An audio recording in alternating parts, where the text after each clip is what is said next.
Bien, continuamos en este Banda 3.0, lo habíamos anunciado desde el principio del programa para ir desandando un poquito el camino respecto de lo que ya está avanzando a pasos agigantados en el Congreso de la Nación, esta reforma judicial express propuesta por el Gobierno Nacional, el rechazo de los distintos bloques opositores y los constitucionalistas que están poniendo el ojo diciendo atención porque esto puede llegar a ser peligroso. Por eso le vamos a agradecer como siempre a Pablo Mendelevich que nos acompaña. Buen día, Pablo. Buen día, ¿qué tal? Y al doctor Adolfo Gil Domínguez, gracias por venir. Andrés Gil Domínguez, lo rebauticé. Sí. Bueno, gracias por haber venido. No, gracias, buen día. Bueno, en principio, ¿le preocupa esto que está sucediendo en el Congreso de la Nación? Demasiado rápido, parece que todo fuera muy simple para entender para todos y en verdad es muy complejo, pero después termina rigiendo la vida de todos los ciudadanos, ¿no? Sí, es muy preocupante desde dos puntos de vista. Primero, del funcionamiento de un Congreso en una democracia contemporánea, en donde cualquier Congreso medianamente normal, los temas se discuten, se debaten, se escuchan los argumentos, se buscan consensos. Y acá el Congreso está funcionando meramente como si fuera una institución express de la voluntad del Poder Ejecutivo. Y también muy preocupado porque esta batería de proyectos no solamente violan la Constitución y los tratados sobre derechos humanos, sino que colocarían a las personas y a sus derechos en un total estado de indefensión frente al Estado, de aprobarse y de aplicarse.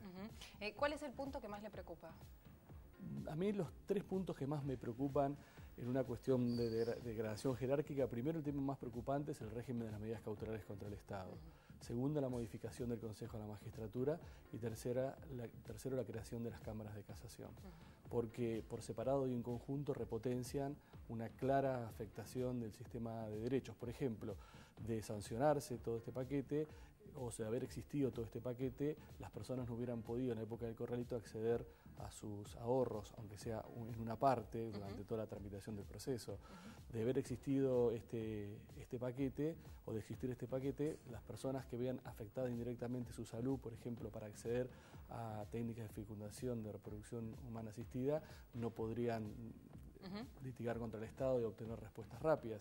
De haber existido este paquete, no se hubieran obtenido medidas para, por ejemplo, que impulsaran el matrimonio igualitario o la ley de identidad de género. Entonces, es muy preocupante. ¿Pablo? Hay algo que no termino de entender. Se está gestando en la Argentina una opinión muy fuerte en contra de estos proyectos porque es claramente un avasallamiento de la justicia, más o menos, quien más, quien menos, todo el mundo lo entiende, algunos más técnicamente, otros menos. La oposición ayer se unió, toda la oposición, para frenar esto. Hay todo un clima de mucha preocupación, hay un cacerolazo en el cual se va a producir algo novedoso en materia de cacerolazos ahora, que es la unión de los cacerolazos con la oposición, ¿no? Porque van a marchar juntos contra todo esto. Entonces, siendo así, uno presume, no lo podemos saber porque no hay declaraciones explícitas, pero presume que los jueces están en contra. Prácticamente la mayor parte de los jueces están en contra, los miembros de la Corte están en contra, las cámaras están en contra. ¿Cómo va a pasar el examen de constitucionalidad de este paquete si la propia justicia lo va a frenar? Bueno, esperemos que la propia justicia lo frene. Por eso para mí es muy importante que ante esta política del hecho consumado, sin debate, sin argumentos, sin escuchar al otro, a partir del mismo día que sean sancionadas todas estas leyes, los colegios de abogados, las asociaciones de magistrados, las ONG, las universidades, las facultades, los profesores y cualquier habitante que tenga un mínimo vínculo con la defensa de la legalidad, interpongan simultáneamente en todo el país, en todos los fueros federales del país, acciones declarativas de inconstitucionalidad, para defender la Constitución y para defender los tratados sobre derechos humanos. Veamos los tiempos. El Congreso está haciendo un trámite express, va a despachar esto la semana que viene, ya lo empiezan a tratar en los recintos. En menos de 2 semanas está aprobado todo esto en las dos cámaras, las 6 leyes, ¿no? Más o menos, días más, días menos. Las elecciones primarias son el 11 de agosto o el 12, nunca me acuerdo. El 12 de agosto.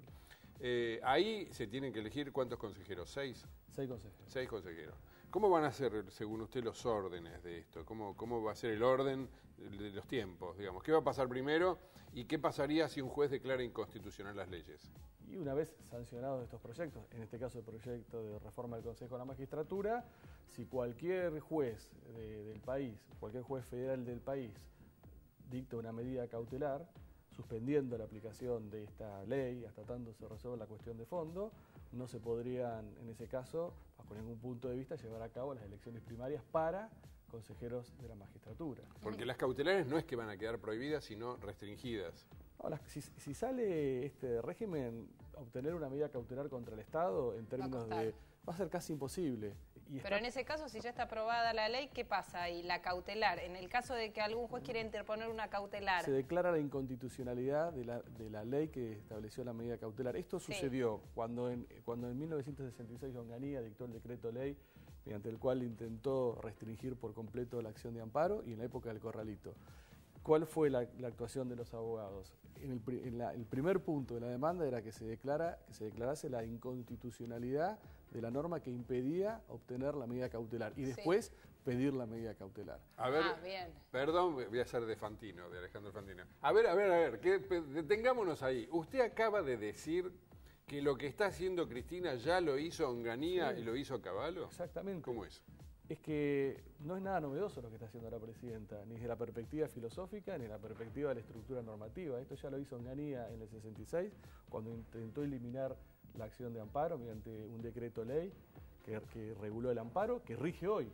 Hoy rige, a pesar de la reforma constitucional y de haber incorporado el artículo 43, hoy rige. Onganía que dijo, voy a establecer que si se obtiene una medida cautelar en el amparo, cuando se litiga contra el Estado, la apelación tiene efectos suspensivos. ¿Qué hizo Cristina? Lo mismo. Aclaremos porque hay mucha gente joven que mira este programa que por ahí ni se acuerda quién es Onganía. Onganía fue un dictador que dio un golpe de Estado en el 28 de junio del 66 y gobernó hasta el año 70. Estamos hablando de un dictador, o sea, lo que está diciendo el doctor es que Cristina Kirchner está repitiendo los pasos de un dictador. En términos normativos y filosóficos, sí. Anteponer el interés público a los derechos, establecer un sistema procesal frente al Estado donde las personas no tienen ninguna defensa, y más o menos es lo que hizo Cavallo y lo que hizo después Duhalde con toda la normativa del corralito. Ahora, doctor Gil Domínguez, ¿esto tiene posibilidad de prosperar? Digo, más allá de que, como decía Pablo, el Congreso en 2 semanas se va a terminar convirtiendo en ley, después con el actuar de la justicia, ¿esto se puede frenar? ¿Cómo lo ve usted? ¿Va a terminar la Corte?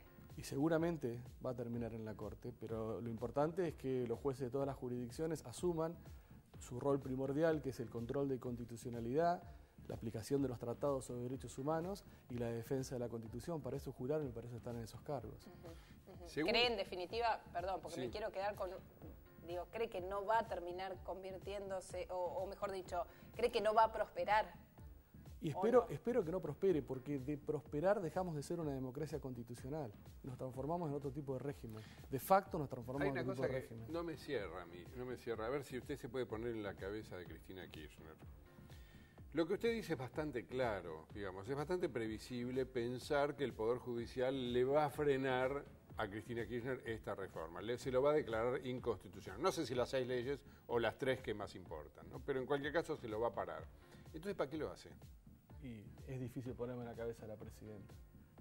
No sé por qué lo hace, porque esto es tan claramente inconstitucional, afecta tanto al sistema de derecho y a las personas, nos pone en contraposición a lo que dicen los tratados sobre derechos humanos, que tienen jerarquía constitucional, que por qué lo hace, no sé. Me parece que el kirchnerismo ha utilizado muchas veces la mecánica del significante vacío, que atrapa la democratización de los medios, entonces, que atrapa a las personas y después es utilizado como un ariete de acumulación de poder.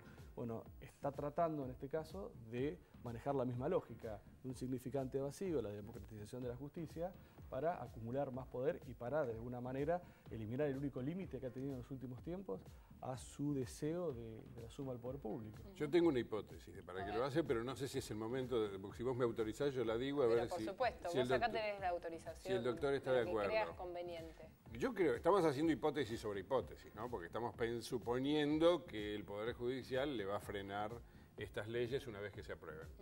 Creo que lo que va a hacer, todo esto va a ir acompañado por una enorme campaña política, ¿no? De demonización del Poder Judicial, incluso ya empezaron contra la misma Corte, están hablando mal de la Corte todos los días. Creo que a lo que apunta esto es a que cuando el Poder Judicial frene la reforma, el gobierno va a decir, bueno, yo había dicho que no hacía falta reformar la Constitución para cambiar el artículo 114. Vos decís que todo tiende a intentar reformar la Constitución. A decir, vamos a preguntarle al pueblo, porque miren, este Poder Judicial manejado por el Grupo Clarín, corporativo y qué sé yo, miren cómo se defiende corporativamente. Esto es una defensa corporativa. Así que le vamos a ir a preguntar al pueblo si quiere o no quiere que el Consejo de la Magistratura sea elegido por el pueblo, si quiere o no quiere que las cautelares estén restringidas, etcétera. Y de paso, bueno, ya que le preguntamos al pueblo, preguntémosle si no quiere que yo sea reelecta, ¿no? ¿Usted considera que puede pasar algo parecido? Sí, puede ser que en última instancia, como el proyecto kirchnerista es tan global, pero no tiene sucesor, y quizás el problema de la sucesión esté enmascarando una suerte de estrategia para volver a reincorporar a la agenda la cuestión de la reforma constitucional. No creo, hoy no tienen los números necesarios y no creo que los tengan tampoco a partir de la próxima elección. Quizás en este marco de hipótesis que estamos manejando, el gobierno aspira a ser una gran elección, que aunque estén procesos abiertos que se hayan declarado inconstitucionalidades o medidas cautelares, una abrumadora mayoría electoral legitime de alguna manera las violaciones a la Constitución y presione a los jueces para que cuando llegue a las últimas instancias estas medidas o estas decisiones judiciales se reviertan. Puede ser eso, esperar o apostar a que una gran mayoría electoral legitime la violación de la Constitución. Bueno, de todos modos hay que esperar, seguir paso a paso cada una de las cosas que vayan sucediendo y en la medida de lo posible, bueno, nada, pedir por lo menos que se esté atento, ¿no? Saber de qué estamos hablando. Gracias, doctor Gil Domínguez. No, gracias, que tengan buen día. Gracias, Pablo, como siempre. Hacemos una pausa, ya venimos, no se vayan hasta las 10 de la mañana.